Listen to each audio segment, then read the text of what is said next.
Welcome to Storytales. Please like this video and subscribe to Storytales. I hope you enjoy the story. Let's begin. David Mitchell wiped the sweat from his brow as he studied the blueprint spread across the construction trailer's desk. The afternoon sun blazed through the dusty window, casting long shadows across the paper. His phone buzzed for the fourth time in an hour. Another text from Mary, no doubt demanding to know why he hadn't responded to her last 3 messages. More problems at home? Tom, his site foreman, asked from the doorway. The older man's weathered face showed genuine concern. David exhaled slowly, reaching for his phone. Sure enough, Mary's messages filled the screen. Where's the extra money I asked for? I need it today, David. Stop ignoring me. Mark never made me beg for spending money like this. What kind of man can't provide for his family? Nothing I can't handle, David replied, pocketing the phone without responding. He'd learned the hard way that any answer would just give Mary more ammunition. Tom settled into the chair across from him, his expression serious. Look, Dave, I've known you for 15 years. Ever since you started as an apprentice. This isn't you working 14-hour days, taking every overtime shift available. Something's got to give.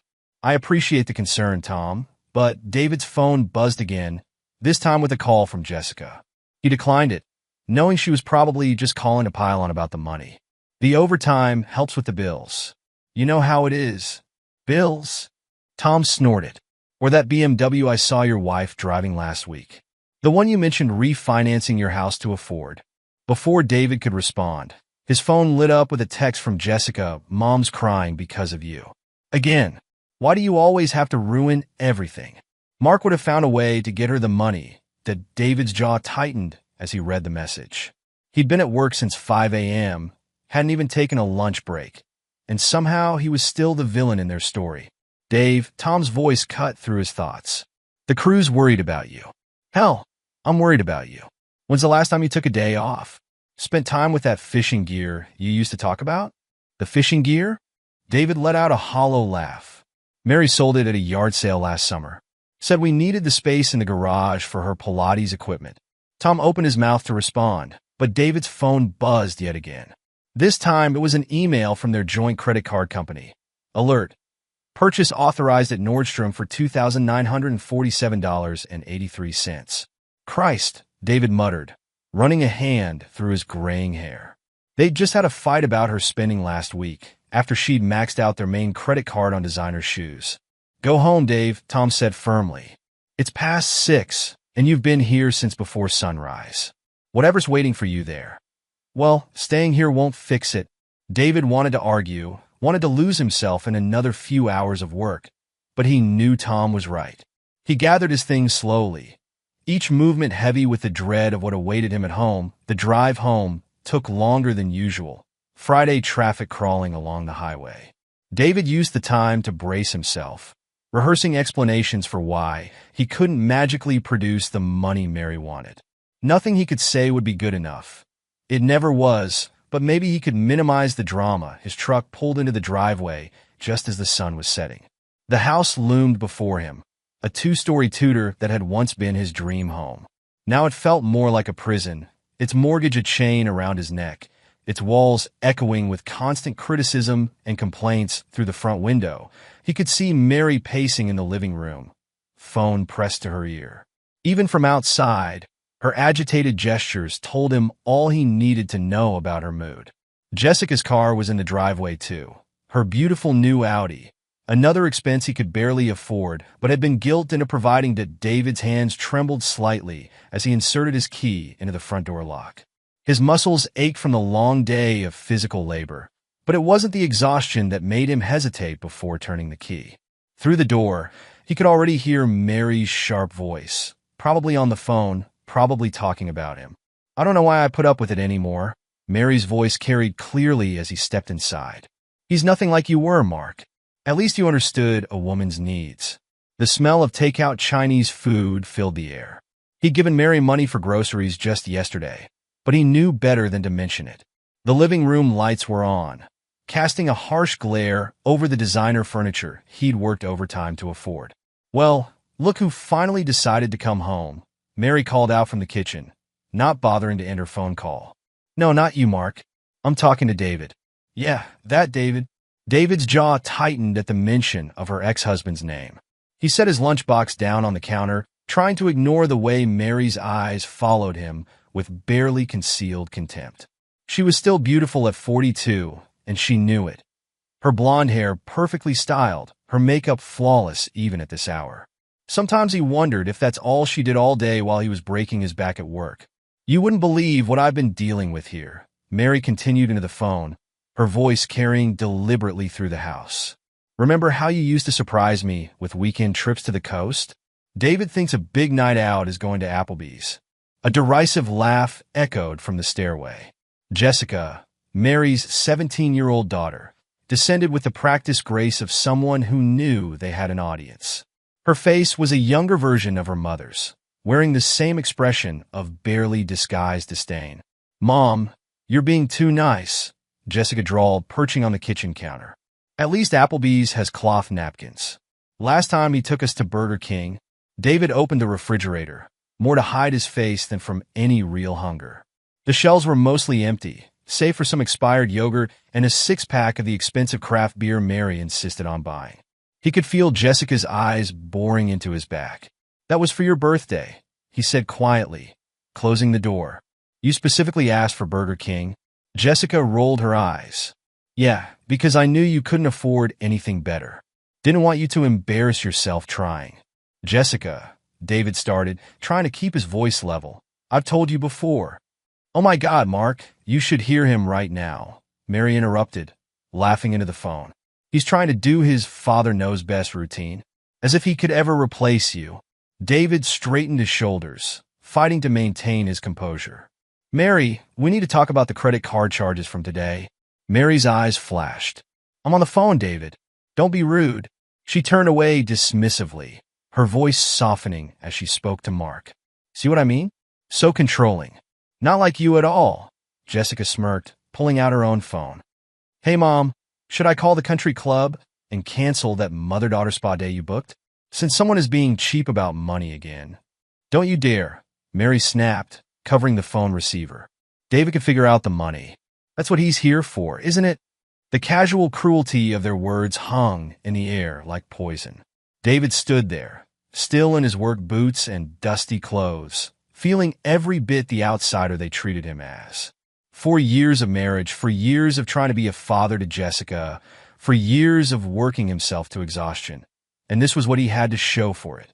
He turned toward the stairs, his shoulders heavy with more than just physical fatigue. "I'm going to take a shower." "Oh, and David?" Mary's voice stopped him halfway up. "We need to talk after my call. It's important." Something in her tone made his stomach clench, but he just nodded and continued up the stairs. Behind him, he could hear Jessica's voice. $20 says he cries when you tell him." The sound of their laughter followed him up the steps, a familiar soundtrack to his life in this house. "Remember that time in Aspen?" Mary's voice drifted up. "God, I miss those days." David turned the shower as hot as it would go, letting the steam fill the small space. He caught a glimpse of himself in the mirror at 45. His dark hair was starting to gray at the temples, and new lines had formed around his eyes. But it was the defeated look in those eyes that made him quickly look away. The water couldn't quite wash away the weight of the day, or the gnawing dread about whatever conversation Mary had planned. He stayed under the spray until his skin was red, trying to delay the inevitable, trying to find strength for whatever was coming next. That he was still toweling off when Mary's footsteps approached the bathroom door. She didn't knock before pushing it open, her face flushed with what he recognized as her "I have amazing news" expression. It never meant anything good for him. "David, we need to talk," Mary announced, perching on the edge of the bathtub. Her smile had an edge to it that made his stomach clench. "I've been doing a lot of thinking about us, about our marriage." He wrapped the towel more securely around his waist, suddenly feeling exposed in more ways than one. The bathroom lights seemed too bright, too harsh, highlighting every line of concern on his face. "What about our marriage?"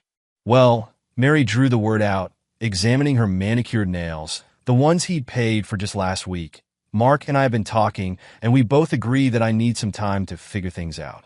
You know, reconnect with my past. Understand what I really want in life." The bathroom seemed to shrink around him. Steam still hung heavy in the air, but David felt a chill creep up his spine. "What exactly are you saying, Mary?" "I'm moving in with Mark for the next 30 days. She said it casually, as if discussing a change in the weather. Her fingers traced patterns on the marble counter. He'd installed himself to match her expensive tastes. "Jessica's coming with me, of course. We both need this, David. Need to remember what it was like before." "Before what?" His voice came out hoarse. "Before me? Don't make this harder than it needs to be." Mary stood, smoothing her designer jeans. "It's just 30 days. Unless—" She left the sentence hanging. Her meaning clear. David gripped the edge of the sink, his knuckles white. Water dripped from his hair, running down his back like cold fingers. "You're leaving me for your ex-husband?" "I'm not leaving you," Mary sighed, as if explaining something to a child. "I'm just taking a break to sort things out." "Why do you always have to be so dramatic?" "Dramatic?" The word felt like ash in his mouth. "You're telling me you're moving in with your ex-husband, taking my stepdaughter, and I'm being dramatic? See? This is exactly why I need this break." Mary's voice took on that familiar condescending tone. "You're so suffocating. Mark understands that a woman needs her space, needs to grow." Before he could respond, Jessica appeared in the doorway, her arms crossed. She'd changed into one of her designer outfits, another gift he'd worked overtime to afford. "God, Mom, why are you even explaining yourself to him? It's not like he owns you." "You're right, honey." Mary smiled at her daughter, that special smile she never directed at David. "I don't owe anyone an explanation for knowing what I want." "When?"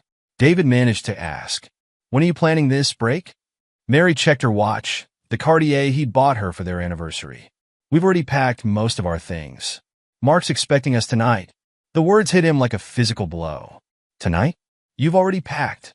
"Well, yeah." Jessica rolled her eyes. "We're not stupid. We knew you'd try to guilt-trip Mom if we told you beforehand. You'll never be man enough for her anyway." David stood there, water still dripping from his shower, as his world crumbled around him. Every drop that hit the floor seemed to echo in the sudden silence of the bathroom. "You've been planning this. All this time, the calls with Mark, the complaints about money." "Oh, please," Mary cut him off. "Don't try to play victim here. You've known our marriage was a mistake for months. I'm just brave enough to do something about it." Jessica's laugh was sharp and cruel. "Yeah, like that time last week when he actually thought we wanted to have family game night? As if we want to spend an evening playing Monopoly with him." The memory stung. He bought the game specially, hoping to bridge the growing gap between them. It still sat unopened on the living room shelf. "I need to get dressed," David said quietly, his voice steadier than he felt. "Good idea," Mary replied, already turning away. "We have a lot to pack in the car, and Mark's waiting." "Come on, Jessica, let's finish up downstairs." Their footsteps retreated, followed by the sound of drawers opening and closing, suitcases being dragged across hardwood floors. David dressed mechanically, each movement feeling distant and unreal. The clothes he pulled on, jeans, a clean t-shirt, seemed to belong to someone else, someone whose life hadn't just been shattered in the space of a conversation. When he finally came downstairs, the living room had been transformed into a staging area for their departure. Suitcases lined the walls, and shopping bags full of clothes and accessories were scattered across the floor. Mary was directing Jessica like a general commanding troops. "Make sure you pack enough for at least 2 weeks," she was saying, folding a cashmere sweater he'd bought her for Christmas. "We can always come back for more if we need to. Oh, and don't forget your laptop charger this time." "Already got it," Jessica replied, stuffing designer clothes into an oversized duffel bag. She looked up as David entered the room, her lips curving in a smirk. "Hey, Mom, should we leave him some TV dinners? You know, so he doesn't starve without us?" Mary laughed, the sound like breaking glass. "He's a big boy, honey. He can take care of himself." She zipped up her largest suitcase with a flourish. "Besides, he might not even notice we're gone, busy as he is with all that important construction work." David stood in the center of the room, watching as they dismantled his life piece by piece. Every item they packed seemed to take another chunk out of his chest. For years of marriage, reduced to a pile of designer luggage and casual cruelty. "You don't have to do this," he said finally, his voice steady despite the chaos in his mind. "We can talk about whatever's bothering you, Mary. We can get counseling, work things out." "Oh, please." Mary cut him off, rolling her eyes. "This isn't about counseling or working things out. This is about me finally being honest with myself. Mark understands me in a way you never could. He gets that I'm special. Special." David couldn't keep the bitterness from his voice. "Is that what you call maxing out our credit cards? Making me refinance the house to buy you a car? Letting Jessica treat me like dirt? Don't you dare bring my daughter into this." Mary's eyes flashed. "Just because you can't handle a strong-willed young woman, strong-willed?" David laughed, the sound harsh even to his own ears. "Is that what we're calling it now?" Jessica zipped up her last bag with deliberate slowness. "Face it, David. You were just a placeholder until Mom came to her senses. I mean, did you really think she'd settle for someone like you? Someone like me?" David took a step forward. "You mean someone who's worked himself to the bone, trying to give you both everything you wanted? Someone who's never missed a bill payment, never complained about your shopping sprees, never—" "God, you're pathetic," Jessica interrupted. "Mom, can we go? I can't stand to listen to his pity party anymore." Mary grabbed her purse, another designer item he'd purchased, and nodded. "You're right, honey. This is exactly why we need this break. He's so needy." They began carrying bags to the car, ignoring David as if he were furniture. He watched, rooted to the spot, as they made trip after trip, loading Mary's BMW with their expensive belongings. Each trip felt like another nail in the coffin of his marriage. "We'll be in touch about arrangements," Mary called over her shoulder, already halfway out the door with the last bag. "Don't try to make this difficult, David. It'll be better for everyone this way." Jessica followed her mother, pausing only to give David one last contemptuous look. "Thanks for nothing," she said, her voice dripping with sarcasm. "It's been real. Don't worry. I'm sure Mark will let you visit the Audi sometimes. You know, since you're still making payments on it." The door closed behind them with a final sounding click. Through the window, David watched as they loaded their last bags into Mary's BMW, the one he'd helped her buy just 6 months ago. The engine started, and without a backward glance, they pulled out of the driveway and disappeared down the street. The house felt cavernous in their absence. David moved through the rooms like a ghost, taking in the evidence of their hasty departure. Empty hangers clinked softly in closets, drawers hung half open like wounded mouths, and Mary's expensive perfume lingered in the air, a scent he'd once found intoxicating but now made his stomach turn to in their bedroom. Her side of the closet gaped empty, designer dresses and shoes gone as if they'd never existed. Only a single red stiletto remained, forgotten in the corner. David picked it up, remembering the night he'd bought them. He'd worked double shifts for a month to afford the Christian Louboutins, and Mary had rewarded him with a kiss on the cheek before complaining that the red sole was slightly scuffed. The shoe hit the wall with enough force to leave a mark in the cream-colored paint. The sound echoed through the empty house, followed by a silence so complete it seemed to press against his eardrums. His phone buzzed, the first of what would undoubtedly be many calls. The screen showed his sister's name, Rachel. He let it go to voicemail, already knowing what he would hear. Mary would have started spreading her version of events the moment she left the driveway. Sure enough, Rachel's message played through the speaker. "David? Mary just posted something weird on Facebook about finding herself and reconnecting with her past. Call me back, okay? What's going on?" Before the message finished, another call came through, his mother this time. Then a text from his cousin. Then 3 messages from Mary's friends, their names popping up on his screen like accusations that in the kitchen. He found a half-empty glass of wine on the counter. Mary's favorite red, the expensive kind she insisted on buying by the case. The receipt was still stuck to the fridge with a magnet. $180 per bottle, charged to their joint credit card last week.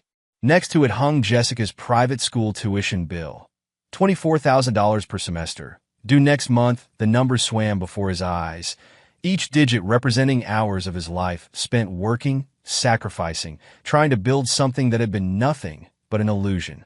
Without thinking, he picked up the wine glass and hurled it against the wall, watching as the glass shattered and the red liquid ran down the pale, paint like blood. The sound of breaking glass seemed to wake something in him. He stood there, watching the wine drip slowly down the wall, and felt a clarity he hadn't experienced in years. All this time, he'd been living in denial, making excuses for their behavior, telling himself that if he just worked harder, provided more, tried harder to be what they wanted, things would get better, but they were never going to get better. Mary and Jessica had shown him exactly who they were, time and time again. He'd just been too blind, too desperate to keep his family together. To see it, his phone buzzed again, a notification from his banking app. Mary had just made a purchase at a gas station 2 towns over, heading in the direction of Mark's house. The amount was small, but seeing her name on the transaction sparked something in David's mind. Walking to his home office, he booted up his computer. His hands were steady now as he opened a new document and began to type, recording every detail of the evening's events while they were still fresh in his mind. Times, dates, exact quotes, everything that had led to this moment. That as he typed, memories surfaced like bubbles in dark water. The time Mary had accidentally donated his father's watch to Goodwill, claiming she thought it was just old junk. The Christmas Jessica had thrown away the handmade card he'd spent hours creating for her, saying she only accepted gifts that came in designer boxes. The countless nights he'd come home from 16-hour shifts to find them lounging by the pool, complaining about how he never took them anywhere nice. David opened his email, scrolling back through months of correspondence. There was every manipulative message, every financial demand, every comparison to Mark carefully preserved in digital amber. He created a new folder labeled Documentation and began sorting methodically. Next came the financial records. He logged into their joint accounts, taking screenshots of transaction histories. The pattern was clear now that he allowed himself to see it. Shopping sprees that coincided with his overtime payments, large withdrawals that matched up with Mary's girls' weekends, credit card charges from stores he'd never heard of but had paid for without question. His phone buzzed yet again, another social media notification. Mary had changed her relationship status to "It's complicated" and posted a selfie with Jessica, both of them smiling in what looked like a restaurant. The caption read, "Sometimes you have to step back to move forward. Hashtag new beginnings, hashtag finding myself." The comments were already rolling in. "You go, girl. Never settle for less than you deserve. Mark always was the one that got away. David never seemed good enough for you anyway." His finger hovered over the delete button, tempted to erase his entire social media presence, but something stopped him. Instead, he took screenshots, adding them to his growing documentation folder. Let them show their true colors to the world. Let them create the evidence he would need. Finally, he pulled up his contacts and scrolled to a number he'd saved months ago, but never had the courage to call. Thomas Wilson, family law attorney. His finger hovered over the number for just a moment before he pressed call. Mr. Wilson's office, a professional voice answered. "Yes, this is David Mitchell," he said, his voice calm and determined. "I'd like to schedule a consultation about filing for divorce." "Certainly, Mr. Mitchell. May I ask if this is an urgent matter?" David looked at his computer screen, at the folders of evidence he'd compiled, at the social media posts already spreading like wildfire through their community. "Yes," he replied. "My wife moved in with her ex-husband tonight. She took my stepdaughter and most of her belongings. I need to protect myself legally." There was a brief pause on the other end. "I see. Mr. Wilson has an opening Monday morning at 8 a.m. Would that work for you?" "Perfect." David jotted down the details, his handwriting steadier than it had been in years. After ending the call, he sat back in his office chair, suddenly aware of how quiet the house was. No complaints about his long hours at work. No demands for more money. No cutting remarks about his inadequacies as a husband and stepfather. The silence felt like a gift. His phone lit up with another notification. A text from Jessica this time. "Mom says to remind you the Audi payment is due next week. Don't mess it up like you mess up everything else." David looked at the message for a long moment, then blocked both their numbers. Let them figure out their own car payments. Let them discover what life was really like without him there to clean up their messes. That he worked late into the night, organizing files, gathering evidence, building a case that would protect him from whatever schemes Mary might be planning. Outside his window, the street was dark and empty, but David didn't feel alone anymore. For the first time in years, he felt truly, powerfully present in his own life. They thought they were punishing him by leaving. Instead, they had finally set him free. In the growing file on his computer, David added one final note. Marriage to Mary Mitchell terminated effectively as of today. No reconciliation possible or desired. He typed the date and time, then closed the document with a sense of finality. Tomorrow would bring new challenges. There would be more calls to dodge, more social media drama to document, more financial tangles to unravel. But for now, in the quiet of his home office, David allowed himself to feel something he hadn't experienced in years. Hope, not the desperate hope of a man clinging to a failing marriage, but the quiet certainty of someone who had finally seen the truth and was ready to act on it. Mary and Jessica had made their choice. Now it was time for him to make his Monday morning dawn clear and cold as David pulled into the law office parking lot.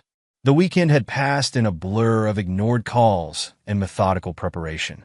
His documentation folder had grown thick with evidence, screenshots, financial records, and a detailed timeline of Mary's abandonment. Thomas Wilson's office occupied the third floor of a professional building downtown.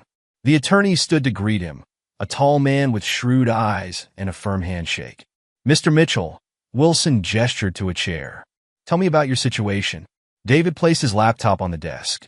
"My wife moved in with her ex-husband 3 days ago. She took my stepdaughter and most of her belongings. I've brought documentation." Wilson's eyebrows rose as he scrolled through the organized files. "Very thorough, Mr. Mitchell. Most clients come to me with nothing but angry text messages." "I've learned to keep records," David replied. Thinking of all the times Mary had twisted his words against him, the lawyer nodded, studying a spreadsheet of financial transactions. "Your wife appears to have expensive tastes." "That's one way to put it." David leaned forward. "I refinanced my house to buy her a BMW. Paid private school tuition for my stepdaughter. Maxed out credit cards on designer clothes. And now they're living with her ex-husband. Mark Stevens," Wilson read from the screen. "Your wife's first husband? The one she never stopped comparing me to?" David's jaw tightened. "She told me it's just for 30 days to figure things out. But we both know that's not true." Wilson closed the laptop, his expression serious. "Mr. Mitchell, based on what I'm seeing, your wife has given us excellent grounds for divorce. Abandonment, infidelity, financial exploitation. We can build a strong case." "I want to file immediately," David said, "before she can drain any more accounts or rack up new debt." "Smart thinking." Wilson pulled out a legal pad. "We'll file for divorce today, citing abandonment and adultery. I'll also request an emergency hearing to freeze joint assets and terminate your financial obligations to both your wife and stepdaughter." "What about the cars?" David asked. "The BMW and Jessica's Audi are in my name. We'll include those in the emergency motion." Wilson made another note. "Have you changed the locks on your house?" David shook his head. "Do it today. Also, call your credit card companies and banks. Report all joint cards as compromised and freeze any shared accounts." Wilson looked up from his notes. "Your wife's actions show clear premeditation. She's been planning this move for some time, possibly accumulating resources. We need to protect your assets immediately." As if on cue, David's phone buzzed with a text from Mary. The Nordstrom card was declined. "Fix it immediately." Wilson read the message and smiled grimly. "Perfect timing. May I add that to our documentation?" Before David could respond, another text appeared, this one from Jessica. "Way to be petty about the credit cards. Mom's crying because she can't buy the dress she wanted. Mark would never treat her like this. Your stepdaughter appears to be quite involved in the situation," Wilson observed. "Jessica's 17, David explained. She's always sided with her mother, no matter what. Even when Mary maxes out credit cards or throws tantrums about money. And you've been paying her private school tuition? $48,000 a year." David ran a hand through his hair. "Plus her car, insurance, phone, spending money, everything." Wilson made another note. "We'll terminate those obligations immediately. She's not your biological child, and her mother has abandoned the marriage. You have no legal responsibility to continue supporting her lifestyle." More texts appeared on David's phone. "Mary, you're being ridiculous. I just need time to think, Jessica. Mark says you're acting like a controlling psycho, Mary. Call me right now, or I swear you'll regret it." "They're not taking the declined cards well," David observed, his voice steady. "They're not used to consequences," Wilson replied. "Based on these financial records, You've been enabling their behavior for years. That stops today. The lawyer pulled out several forms. Let's get started. First, we'll file for divorce and request an emergency hearing. Then we'll send notices to all creditors terminating your responsibility for any new charges. After that, David's phone rang Mary's number. He declined to call? Good. Wilson nodded approvingly. All communication should go through my office now. Speaking of which, he pressed his intercom button. Janet, could you come in with the standard divorce packet? A moment later, his secretary entered with a thick folder of documents. As she set them on the desk, David's phone lit up with a social media notification. Mary had posted a new status. Sometimes the people who claim to love you the most show their true colors when you ask for a little space. Hashtag controlling, hashtag toxic, hashtag narcissistic abuse. Wilson glanced at the post. More documentation for our file. Your wife appears determined to paint herself as the victim. She's good at that, David said quietly. She did the same thing during her divorce from Mark. Claimed he was controlling, toxic, abusive, all the words she's using about me now. And yet she's moved back in with him? Wilson raised an eyebrow. That should be interesting to bring up in court. They spent the next 2 hours going through paperwork, building their case, and setting up protections for David's assets. By the time he left the office, the divorce petition had been filed, and emergency motions were in place to freeze joint accounts and terminate his financial obligations. Standing in the parking lot, David felt lighter somehow. His phone showed 27 missed calls and dozens of unread messages, but they didn't fill him with dread anymore. For the first time since Mary's announcement, he felt in control that a text from his friend Mike popped up. Heard what happened. Want to grab a beer after work? You shouldn't be alone right now, David considered the offer. In the past 4 years, he'd let most of his friendships fade, too busy working overtime to maintain them. Maybe it was time to change that. Sure, he replied. The usual place at 6. As he drove to work, his phone continued to buzz with messages from Mary and Jessica, each one more demanding than the last. He didn't read them. Let them rage about declined credit cards and frozen accounts. Let them post their bitter social media updates that he had work to do not just at his construction job, but on himself. The next 30 days wouldn't be about their drama. They would be about his recovery, his transformation. They wanted to play games? Fine. But this time, he was changing the rules. Mary stood in Mark's kitchen, staring at the coffee maker that refused to work. Everything in his house seemed cheaper than she remembered. The appliances, the furniture, even the coffee cups in the cabinet had come from Target instead of Williams-Sonoma. Having trouble with that thing? Mark's voice carried from the living room, where he lounged on his recliner, watching sports. Just hit it a couple times. That usually works. Hit it. Mary's voice rose in disbelief. This isn't 1995, Mark. You can't just hit expensive appliances. It costs $30 at Walmart. He cut her off. If you don't like it, feel free to buy a new one. Mary's hand went automatically to her purse, reaching for the credit card that had been declined 3 times yesterday. I would if someone hadn't frozen all the accounts. Ah yes, the evil David. Mark's laugh held no sympathy. Funny how he's suddenly grown a spine, isn't it? He's being controlling, Mary snapped. I just asked for some time to think, and he completely overreacted. Mark muted the TV and turned to face her. Let me get this straight. You moved out of his house, took his stepdaughter, and shacked up with your ex-husband. But he's the one overreacting? You're the one who said I should come stay here. Mary's voice rose higher. You said you understood what I was going through. Oh, I understand perfectly.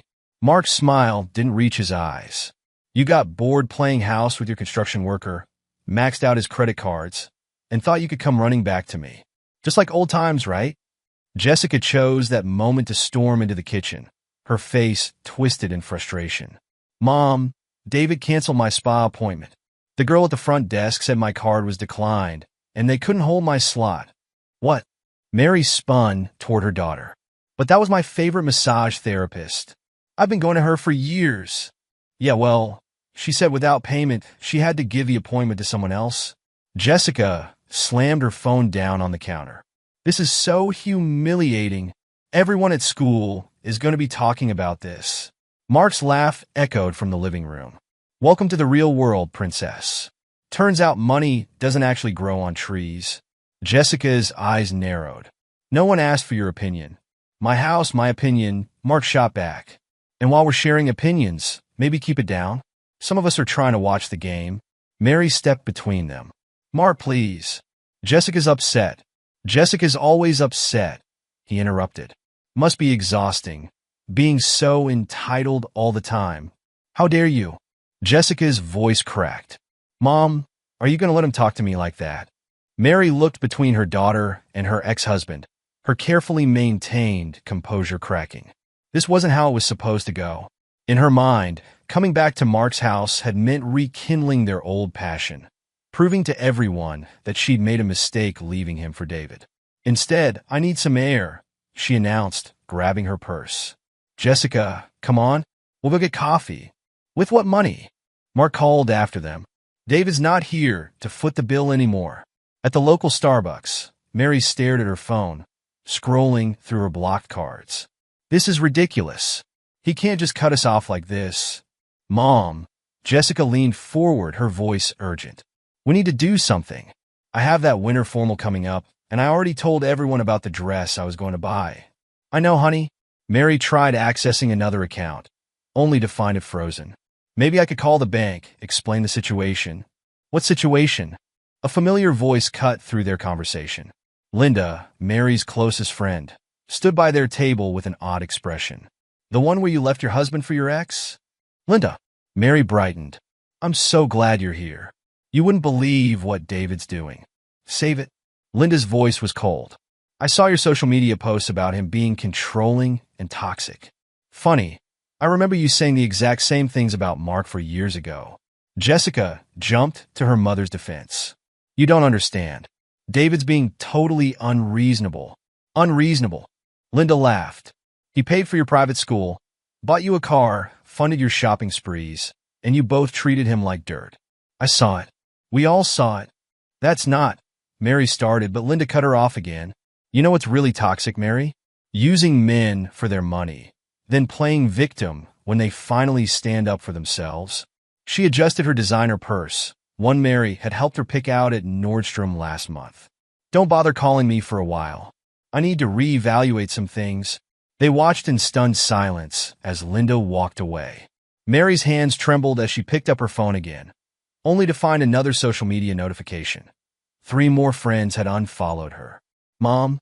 Jessica's voice was smaller now. What are we going to do?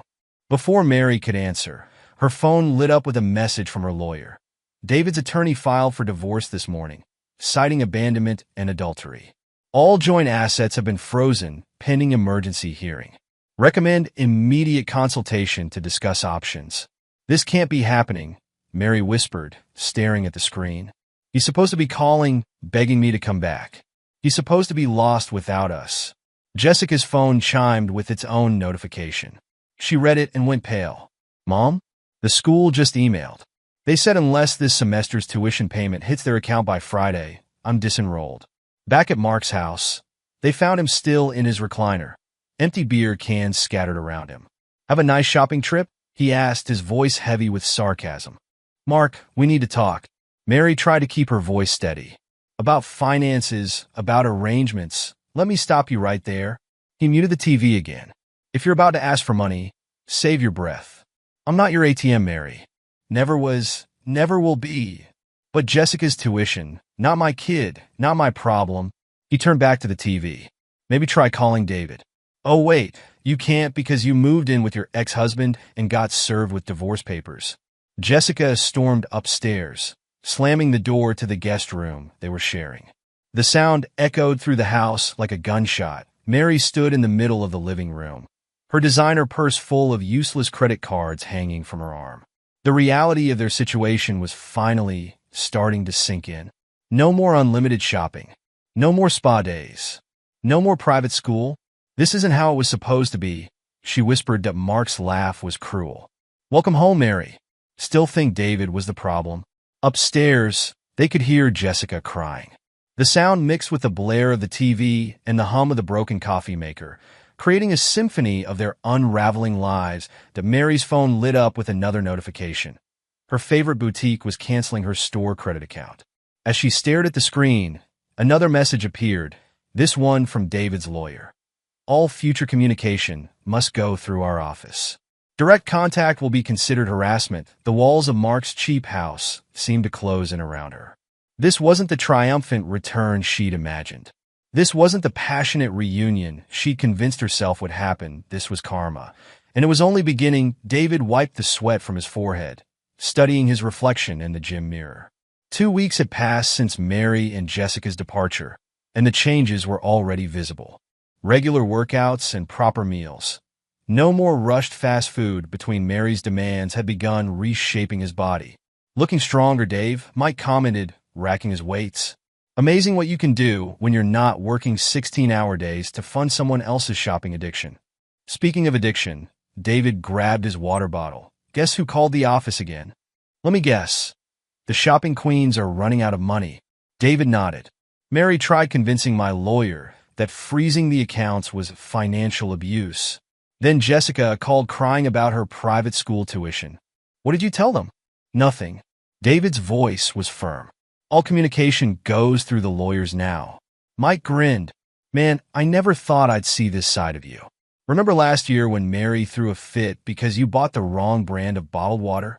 I remember working overtime for a month to pay for the water delivery service she demanded instead. David shook his head at the memory. Never again. Their conversation was interrupted by David's phone, buzzing his lawyer's number. Mr. Mitchell, Wilson's voice was pleased. Good news. The judge granted our emergency motion. Your wife's name has been removed from all accounts, and your financial obligations to Jessica are officially terminated. How did Mary take it? Let's just say her lawyer had to mute the phone during their consultation. Wilson chuckled. But that's not all. Remember those credit card charges from the day she left? The ones she made right after announcing she was moving in with Mark. The judge saw them as evidence of premeditated financial exploitation. She's ordered Mary to repay every charge made after the abandonment date. David finished his workout with renewed energy. Afterward, showered and changed, he headed to the office. The construction company's headquarters buzzed with activity as he entered. David, Tom, his foreman, waved him over. Got a minute? In Tom's office, the older man didn't waste time. Corporate loved your proposal for the new development project. They want you to lead it. Let it. David blinked.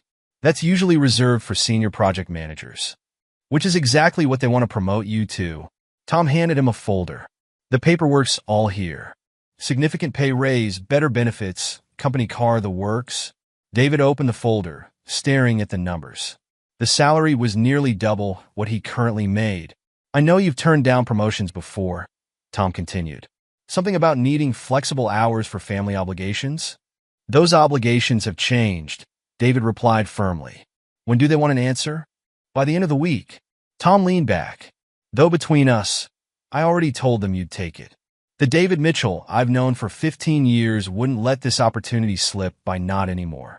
Driving home that evening, David's phone lit up with notifications.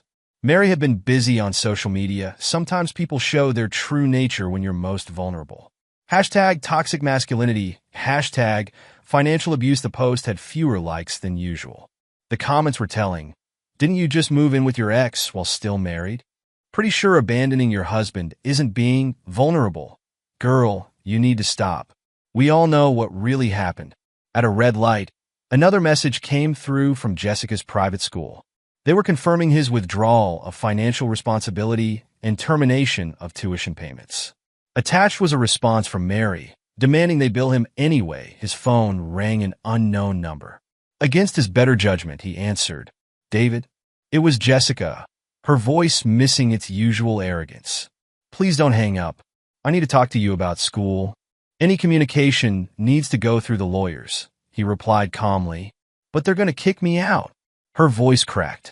Mom can't pay the tuition, and Mark just laughs when we ask him for help. Please, I know I've been awful to you, but you're right, David interrupted. You have been awful to me. For 4 years, I paid your tuition, bought your car, funded your lifestyle, and you treated me like dirt.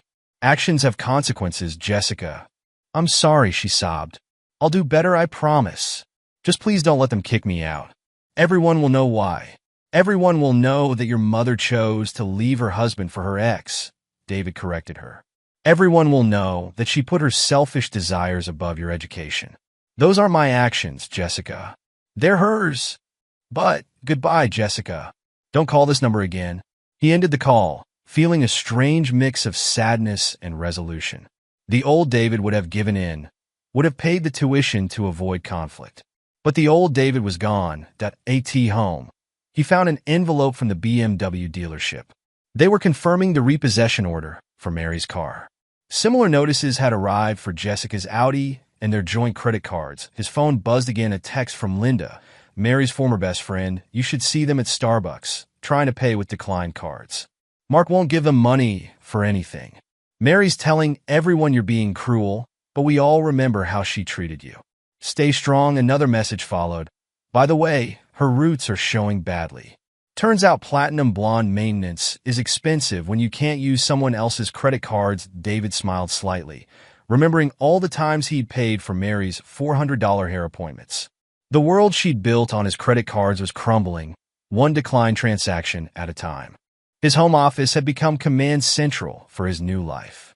The walls, once covered in Mary's expensive art prints, now held blueprints for the development project he would lead.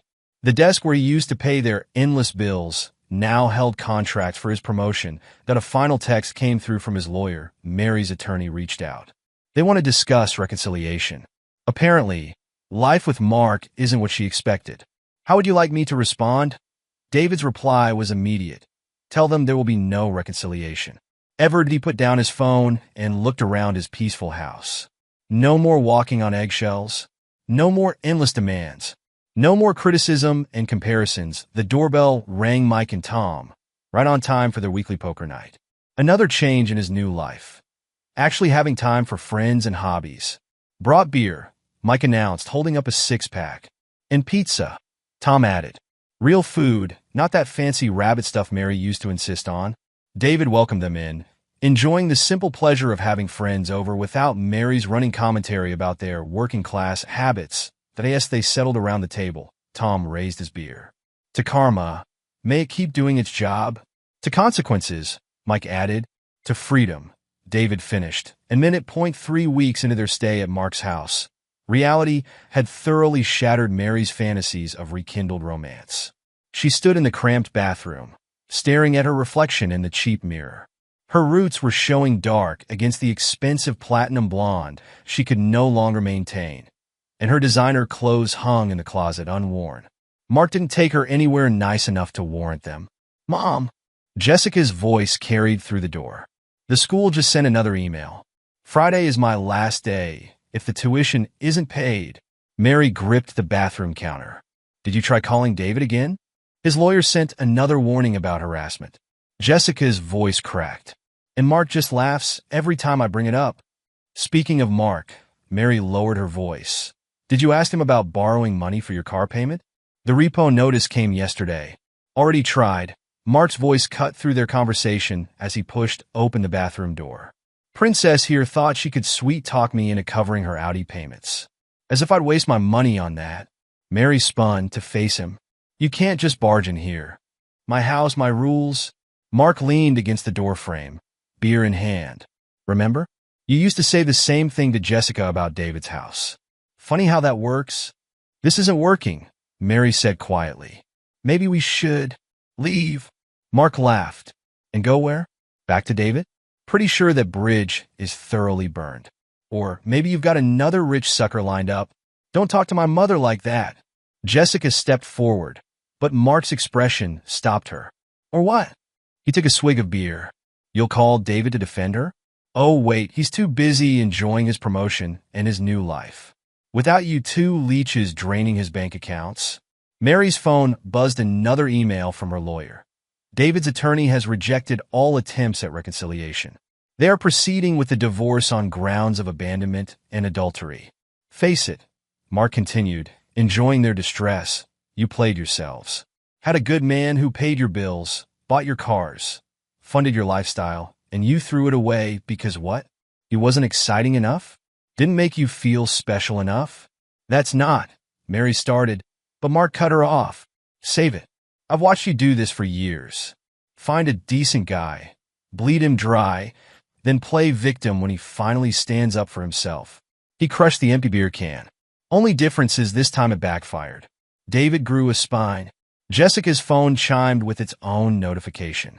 She read it and went pale. They're repossessing my car tomorrow. Mom, do something. Do what? Mary's voice rose hysterically. All the accounts are frozen. The credit cards are canceled. Even my own family won't lend me money anymore. Gee, I wonder why, Mark drawled. Could it be because everyone's seen this show before? Poor Mary, always the victim, never responsible for her own choices.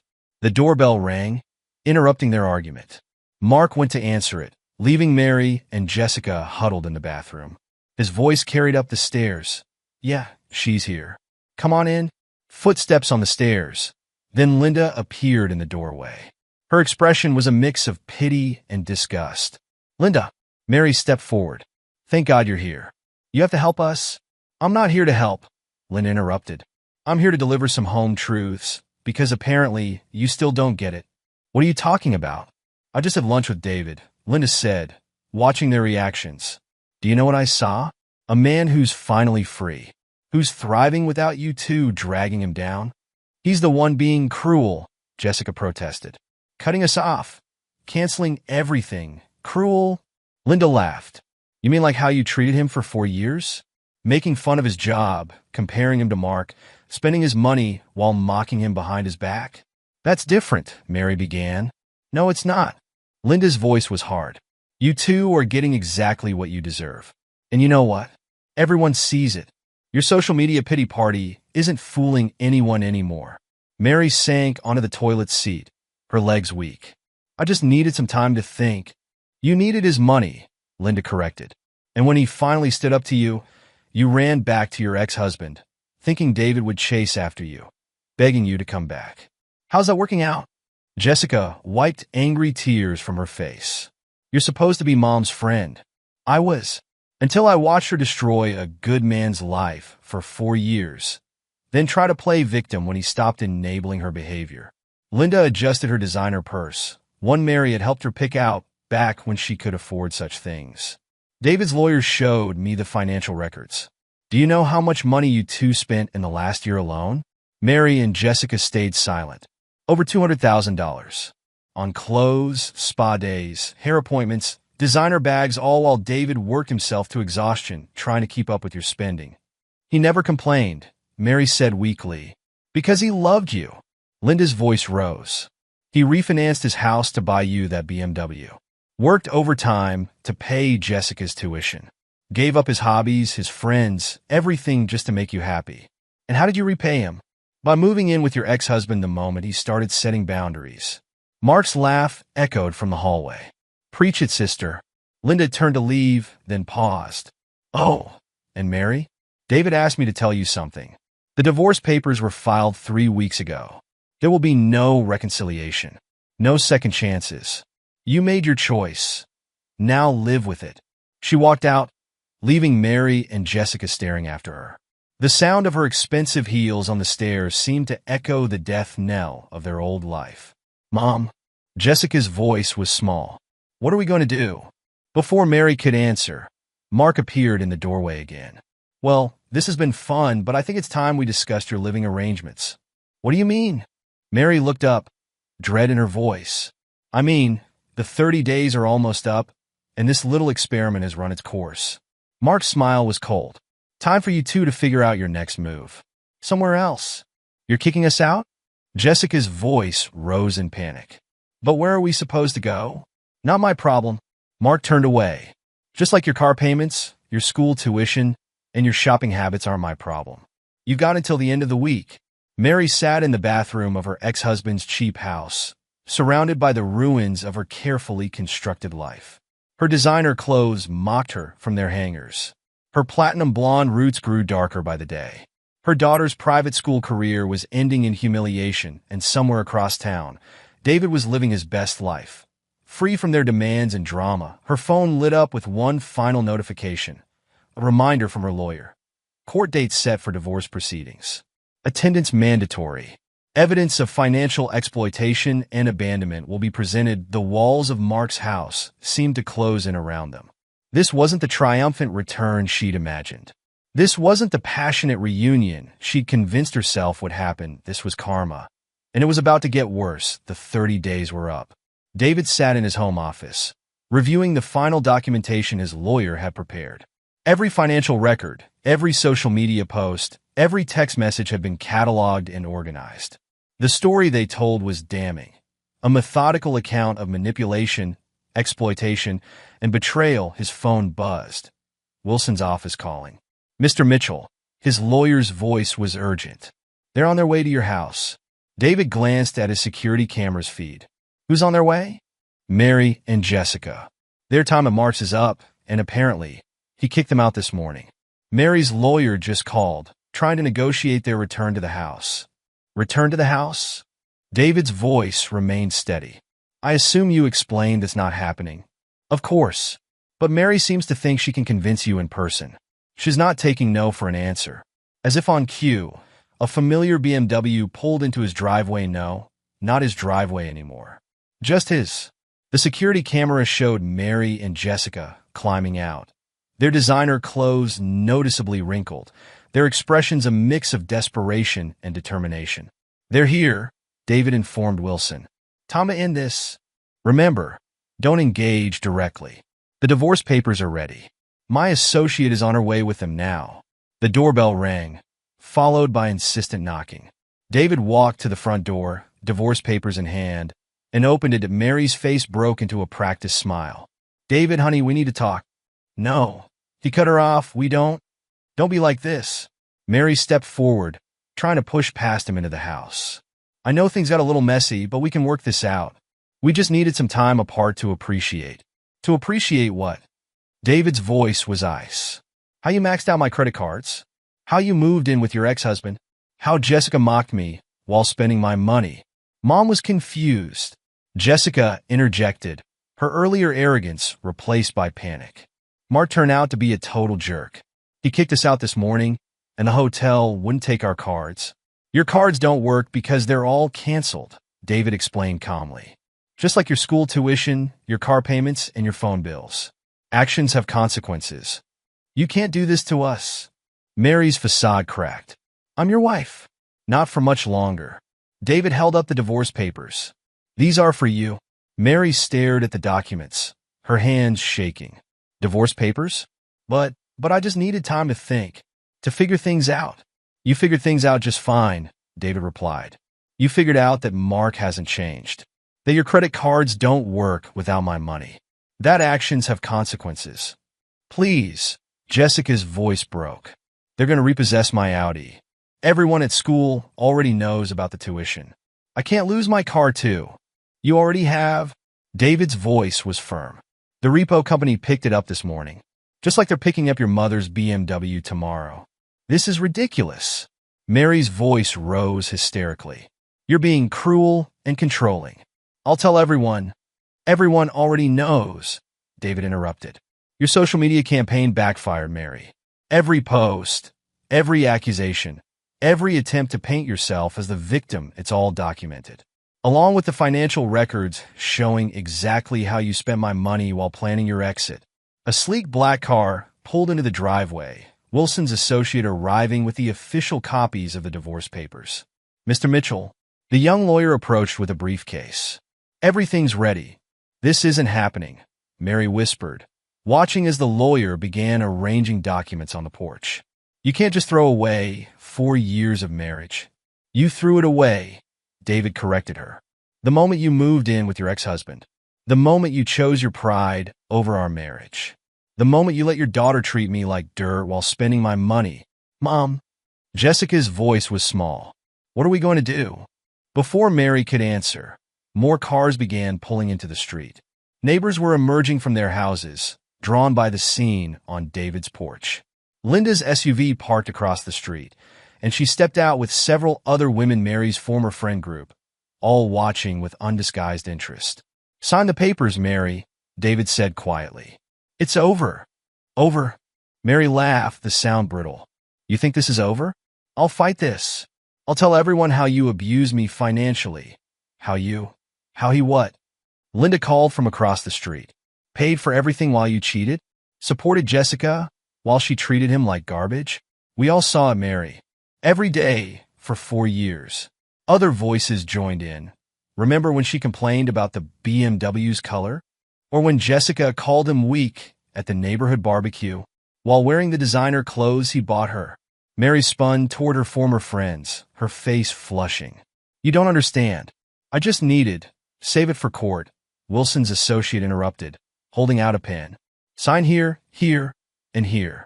Unless you'd prefer to have this conversation in front of a judge. Jessica grabbed her mother's arm. Mom, everyone's watching. Just sign it. Mary stared at the papers, tears smearing her expensive mascara. I never meant for this to happen. I thought you'd chase after me. Fight for me. Not this. Chase after you?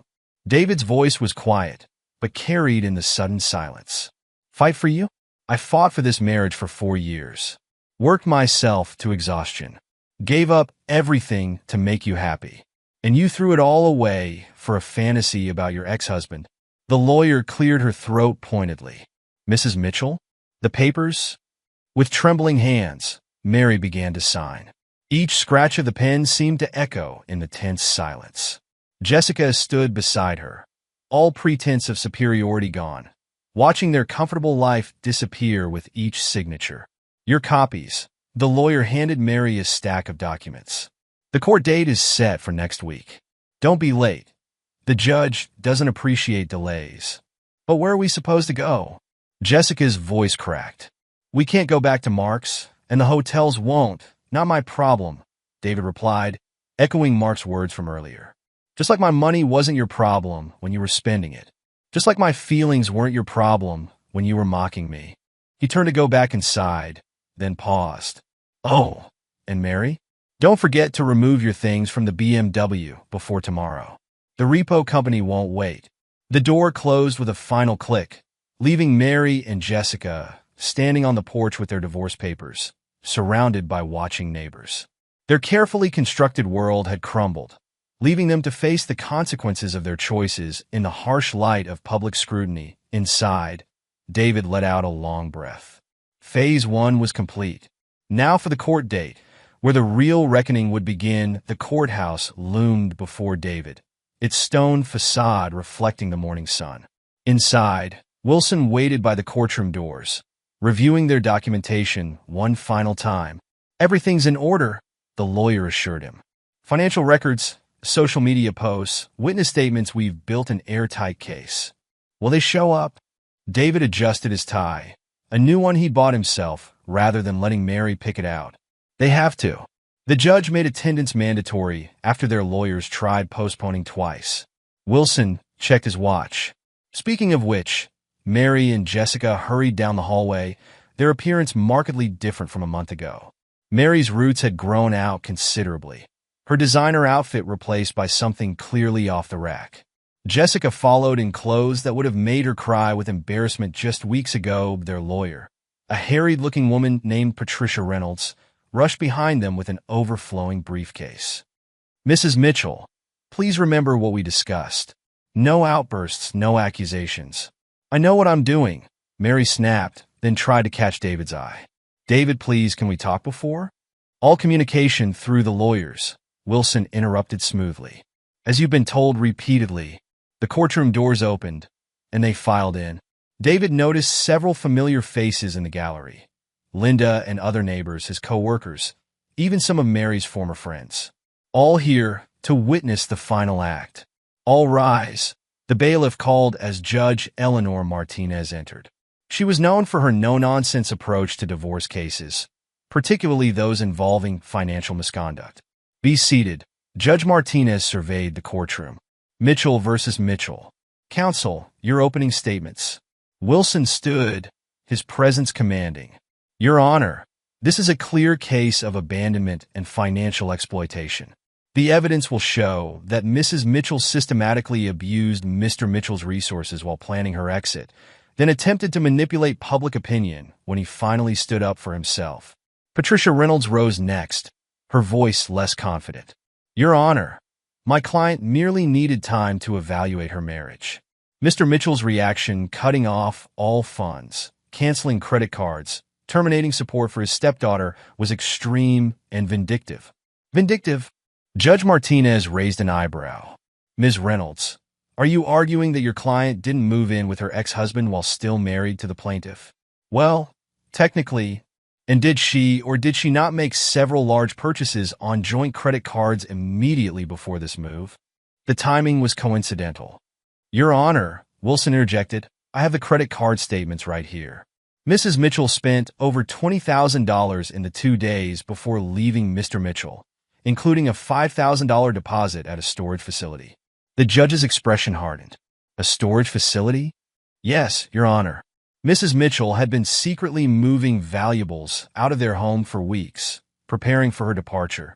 Mary's face paled as Wilson projected the storage facility receipt onto the courtroom screen. Jessica shifted uncomfortably in her seat.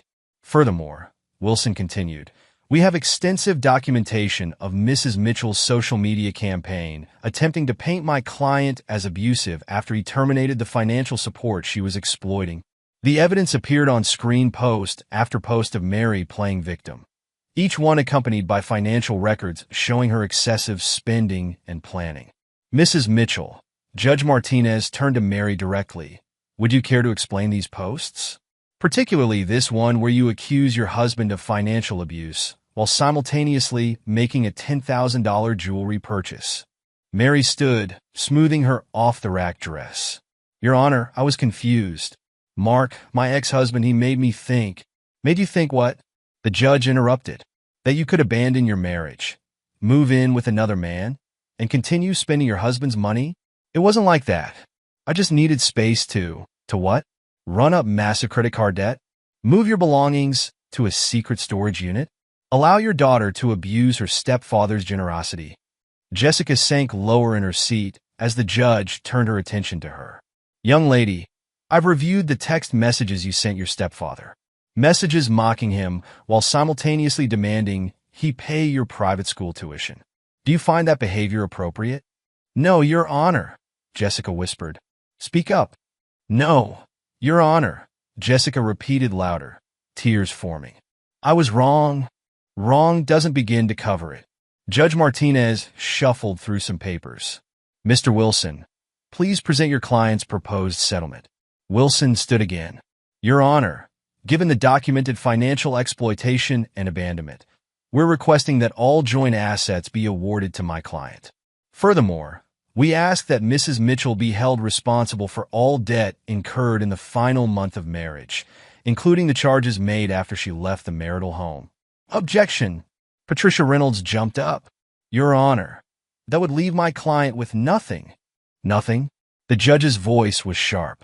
Ms. Reynolds, your client left her marriage for her ex-husband, attempted to drain joint accounts before leaving, and then launched a social media campaign to defame the plaintiff when he protected his assets. She's lucky we're not discussing criminal charges for financial fraud. Mary began to cry, her mascara running. Please, Your Honor, I didn't mean. Save it for your social media followers, Mrs. Mitchell. Judge Martinez cut her off, though I noticed they've become considerably less sympathetic since the truth came out. The judge reviewed the documents before her, then looked up with a decided expression. Here's my ruling. All joint assets are awarded to Mr. Mitchell. Mrs. Mitchell is responsible for all debt incurred in the final 30 days of marriage. Furthermore, all claims to ongoing support, including the stepdaughter's tuition and car payments, are terminated. But Your Honor, Mary started, I'm not finished. The judge's voice cracked like a whip. Mrs. Mitchell's attempt to manipulate public opinion through false accusations of abuse is particularly troubling. Therefore, I'm also issuing a restraining order. You are to have no contact with Mr. Mitchell except through counsel. David sat straight-backed as the judge continued listing his wife's offenses and the corresponding consequences. Beside him, Wilson made notes, though they both knew the outcome had exceeded their expectations. One final matter, Judge Martinez announced. Regarding the BMW and Audi automobiles currently in repossession, holding both are awarded to Mr. Mitchell to sell or dispose of as he sees fit. Any outstanding loans are the responsibility of Mrs. Mitchell. Jessica burst into fresh tears. Mary's lawyer looked like she wanted to sink through the floor. This court is adjourned. The judge's gavel fell with finality. Mr. Mitchell, you are officially divorced. Mrs. Mitchell, I suggest you take this as a learning experience about the consequences of manipulation and exploitation. As they stood to leave, Linda's voice carried from the gallery. Karma's something, isn't it, Mary? The courtroom erupted in murmurs as Mary and Jessica fled, their lawyer trailing behind with slumped shoulders. David remained seated, letting the moment sink in. It was over. Really, truly over. Congratulations. Wilson gathered their papers. Clean sweep. Though I suspect the real punishment will be facing their social circle after this. David nodded, thinking of the community they'd have to face. The neighbors who'd witnessed their behavior, the friends who'd seen through their manipulation, the society they'd tried so hard to impress. The price of their choices was coming due, and he wouldn't be there to pay it any more. 2 months after the divorce, David stood in his office at the construction company's headquarters, reviewing plans for their newest development project. The promotion had come with a corner office, one that Mary would have loved to brag about at her social gatherings. The thought brought a slight smile to his face, then a knock at his door interrupted his work. Tom entered, grinning. You're not going to believe who I just saw at the diner. Who? Mary and Jessica, arguing with Mark about money. Tom settled into a chair. Apparently, he's tired of them living on his couch and eating his food. David turned back to his blueprints. Not my problem anymore. That's what makes it so beautiful, Tom laughed. You should see them now. Mary's designer clothes are gone. Jessica's working at the mall minimum wage, if you can believe it. And Mark, he treats them like unwanted house guests. Before David could respond, his assistant Rachel buzzed in. Mr. Mitchell, there's a Jessica Stevens here to see you. She doesn't have an appointment. David checked his security feed. Jessica stood in the reception area, wearing a fast food uniform, looking nothing like the entitled princess who had once mockingly called him weak. Send her in, he decided. Time to face this head-on. Jessica entered hesitantly, her former arrogance replaced by desperate humility. David? I know I shouldn't be here, but I need help. Sit down. He gestured to a chair, noting how she perched uncomfortably on its edge. What do you want? Mom's not doing well. Jessica twisted her hands in her lap. Mark's threatening to kick us out. My job at Burger King barely covers food.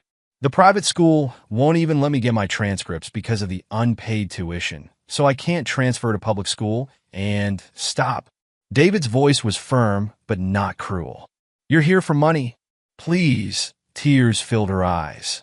I know we treated you horribly. I know I was awful. But we're desperate. Mom can't find work because all her references were her old society friends, and they won't take her calls anymore. Mark makes us pay rent, but barely lets us use the kitchen. We're sleeping on a pull-out couch, eating ramen noodles, just like the ones you mocked me for eating when I was working overtime to pay your tuition. Jessica flinched. I'm sorry. I know sorry isn't enough, but I am. I was spoiled and cruel and terrible to you. You were more of a father to me than Mark or my real dad ever were, and I threw it away because I was too stupid to see it. Where's your mother now? At her new job, Jessica whispered. She's cleaning houses. The same houses she used to show off at her dinner parties. Everyone talks about us now. How far we've fallen. How we deserved it. And they're right. David studied her for a long moment. The designer clothes were gone, replaced by a fast food uniform that smelled of grease. Her perfectly manicured nails were now short and plain. The entitled princess had been replaced by a humbled teenager facing real consequences for the first time. Jessica, he said finally, do you know why I won't help you? She shook her head, tears falling. Because this is the best thing that could have happened to you. He leaned forward. You're learning what it means to work for minimum wage, to worry about paying bills, to face the consequences of your actions. These are lessons your mother should have taught you years ago. But we're suffering. No, he corrected her. You're experiencing normal life without someone else's credit cards to abuse. This is reality for most people. The reality I lived in before I met your mother. The reality she tried so hard to escape by using other people's money. A commotion in the reception area drew their attention. Mary's voice carried through the door. I don't care if he's in a meeting. That's my daughter in there. The door burst open. Mary stood there, wearing cleaning clothes, her roots now fully grown out to their natural brown. Jessica, what are you doing here? Mom, please, Jessica started, but Mary cut her off. How dare you come begging to him? Mary's voice shook with a mixture of pride and desperation. After everything that's happened, after everything you caused, David interrupted, standing. Your choices led to this, Mary. Your manipulation, your lies, your entitled behavior, it all caught up with you. I don't need your lectures. Mary spat, but her voice lacked its old conviction. Come on, Jessica. We're leaving. No. Jessica's voice was small but firm. He's right, Mom. Everything he's saying is right. We did this to ourselves. Excuse me? Mary stared at her daughter. Look at us. Jessica gestured at their shabby clothes. We're working minimum wage jobs, living on Mark's couch, eating ramen noodles, and it's our fault. We had everything with David. A beautiful home, financial security, someone who actually cared about us. And we threw it away because you couldn't stop living in a fantasy. Mary stumbled back as if struck. Jessica, tell the truth for once, Mom. You've been chasing some fantasy life ever since you divorced Dad. Using men for their money, pretending to be something we're not. And I followed your example, treating David like dirt while spending his money. We deserve this. David watched the scene unfold. Seeing the moment reality finally cracked Mary's carefully maintained facade. Get out, he said quietly. Both of you. Go back to Mark's couch and your minimum wage jobs. Go back to the life you chose when you decided I wasn't good enough. David, please. Mary's voice broke. We can't keep living like this. You can, and you will. He pressed the intercom. Rachel, please call security. Mrs. Stevens and her daughter were just leaving. As security arrived to escort them out, David turned back to his blueprints. Through his office window, he could see the city skyline, a view he'd earned through hard work and integrity, not manipulation and lies. His phone buzzed with a text from Linda. Just saw M&J being escorted out. You okay? Never better, he replied truthfully. That evening, David left work early. Not because anyone demanded it, but because he chose to. His new life was built on his terms, free from manipulation and drama. At home, he changed into casual clothes and grabbed his new fishing gear, replaced after Mary sold his old set. Mike and Tom were waiting in Mike's truck, ready for their weekly fishing trip. Heard about the office drama, Mike said as they drove. Mary and Jessica came begging. Karma finally caught up with them, David replied, feeling the evening breeze through the open window. They're living the life they earned. And you? Tom asked. David thought about his corner office, his growing bank account, his renewed friendships, and his peace of mind. I'm living the life I earned too. The sun was setting as they reached the lake, painting the sky in colors Mary would have once tried to capture in expensive art pieces. But David didn't think about that anymore. He didn't think about Mary's manipulations or Jessica's cruelty or the 4 years he'd spent trying to buy their love, but he thought about the future as future on his terms. And for the first time in years, that future looked exactly the way he wanted it to.